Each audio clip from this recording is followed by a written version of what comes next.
तो आइए अब आगे बढ़ते हैं नेक्स्ट चैप्टर की ओर, जो कि है वैल्यू डिलीवरी। एक अच्छे बिजनेस का सीक्रेट मंत्र होता है आपने जो वादा किया उसे ठीक से अपने कस्टमर तक पहुंचाना। कई बिजनेस झूठे वादे करके कस्टमर से पैसे तो ऐंठ लेते हैं, लेकिन बदले में उन्हें कुछ और ही डिलीवर करते हैं। उसे स्कैम और धोखा कहा जाता है। वैल्यू डिलीवरी का मतलब होता है कस्टमर ने जितने पैसे दिए उसके बराबर या उससे ज्यादा वैल्यू उसे देना।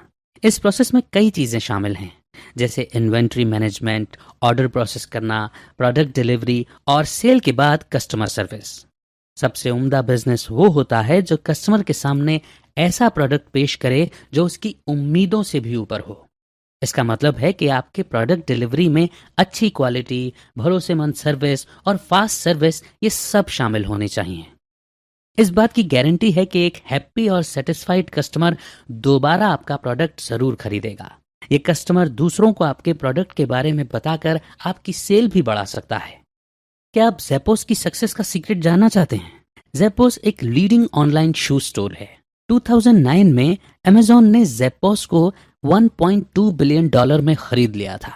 ज़ेपोस कस्टमर को फ्री शिपिंग की सुविधा देते थे। इसके अलावा अगर कस्टमर का मन बदल जाए तो उन्हें जूते रिटर्न करने की भी फैसिलिटी दी गई थी और ज़ेपोस उनसे बिना कोई सवाल पूछे जूते वापस ले लेते थे।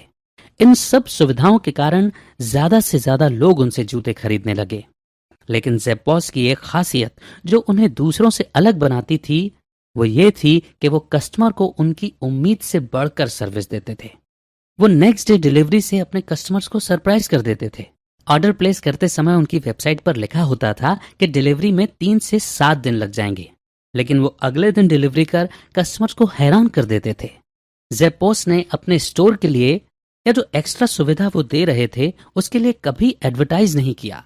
वो सिर्फ अपने कस्टमर को एक अच्छा एक्सपीरियंस देना चाहते थे, इसलिए उनके कई लॉयल कस्टमर्स बनते चले गए। आप भी ऐसा कर सकते हैं। हमेशा अपने कस्टमर की जरूरत को पूरा करने और उनकी उम्मीद से बढ़कर कुछ देने की कोशिश करें, नहीं तो आपके और दूसरों के सर्विस में कोई फर्क नहीं होगा। आप एक्स्ट्रा ऑर्डिनरी नहीं बल्कि सिर्फ ऑर्डिनरी सर्विस देने वाले बनकर रह जाएंगे। अब हम बात करते हैं प्रेडिक्टेबिलिटी की। इसका मतलब होता है कि आपने जो वादा किया था बिल्कुल उसी समय कस्टमर को क्वालिटी प्रोडक्ट डिलीवर करना। ये फैक्टर मार्केट में आपकी गुडविल बनाता है। आइए इसे इस कहानी से समझते हैं। ओहायो में आरोन और पैट्रिक शिरा 2 भाई रहते थे। वो बिजनेस पार्टनर्स भी थे। उन्हें शिरा सन्स पेंटिंग्स के नाम से जाना जाता था। वो ज्यादातर लार्ज स्केल पेंटिंग प्रोजेक्ट का काम करते थे, जैसे यूनिवर्सिटी, $multi-million के घर, मिलिट्री बेस आदि आदि। उन्होंने जब शुरुआत की थी तब उनके पास कुछ भी नहीं था, लेकिन कुछ समय बाद वो ओहायो में एक जाने माने पेंटिंग ब्रांड के नाम से मशहूर होने लगे थे। तो इन 2 नौजवानों ने उस एरिया के पेंटिंग दिग्गजों से कैसे मुकाबला किया? इसका राज है प्रेडिक्टेबिलिटी। उन्हें हायर करने का मतलब था कि इस बात की पूरी गारंटी थी कि वो आपको बिल्कुल टाइम पर क्वालिटी प्रोडक्ट डिलीवर करेंगे। ना क्वालिटी में कोई कसर बाकी होगी और ना टाइम में कोई देरी। इसीलिए दिन ब दिन उनके कस्टमर्स की गिनती बढ़ती जा रही थी।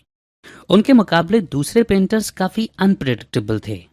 वो काम को खत्म करने में बहुत समय लगाते थे, काम में देर से आते, बातचीत में मिलनसार और व्यवहारिक भी नहीं थे। उनके काम की क्वालिटी भी अच्छी नहीं थी। लेकिन आरोन और पैट्रिक अलग थे। वो हमेशा समय पर काम शुरू करते और समय पर उसे पूरा भी कर देते थे। उनका स्वभाव अच्छा था और काम की क्वालिटी बहुत बेहतरीन थी। इन गुणों के कारण मार्केट में शिरा सन्स का नाम बनने लगा और उनकी अच्छी रेपुटेशन बन गई थी।